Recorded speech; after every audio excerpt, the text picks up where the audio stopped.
हिमाचल प्रदेश विधानसभा चुनाव के नतीजे आने में गिनती के दिन रह गए हैं। ऐसे में अब कयास लगाए जा रहे हैं कि बीजेपी और कांग्रेस का कैडर वोट शिफ्ट हो सकता है।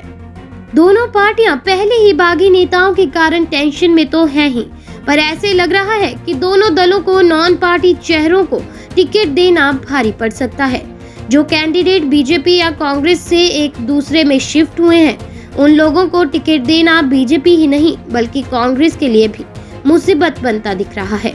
अब इसका खामियाजा पार्टियों को कितना चुकाना पड़ सकता है, ये तो 8 दिसंबर को पता चलेगा। आप तो जानते ही हैं कि इस बार चुनाव में बीजेपी ने कांग्रेस के मुकाबले नॉन पार्टी चेहरों को ज्यादा टिकट बांटे हैं।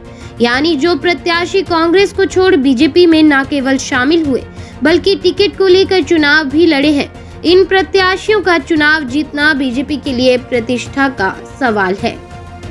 इनमें नालागढ़ से कांग्रेस के पूर्व विधायक लखविंदर राणा, कांगड़ा से पवन काजल 2 ऐसे प्रत्याशी हैं जिनकी वजह से इलाकों में पार्टी को कैडर वोट के शिफ्ट होने का नुकसान भुगतना पड़ सकता है।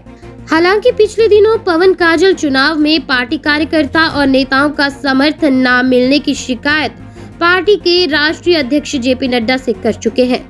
हालांकि मंडी सीट से अनिल शर्मा पिछले चुनाव में बीजेपी के प्रत्याशी रहे हैं, लेकिन वो कांग्रेस पृष्ठभूमि से हैं। उनके पुत्र आश्रय शर्मा जो कांग्रेस में महासचिव के पद पर थे, वो कांग्रेस छोड़कर बीजेपी में शामिल हुए हैं।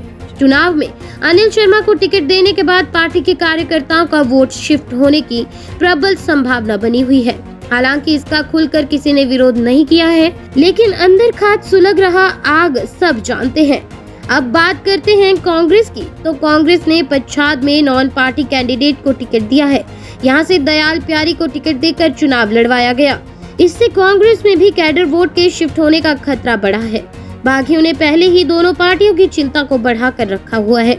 सीधा कहें तो बीजेपी के 20 से ज्यादा बागी नेता चुनाव लड़ रहे हैं, वहीं कांग्रेस के 6 से 7 बागी नेता चुनाव लड़ रहे हैं।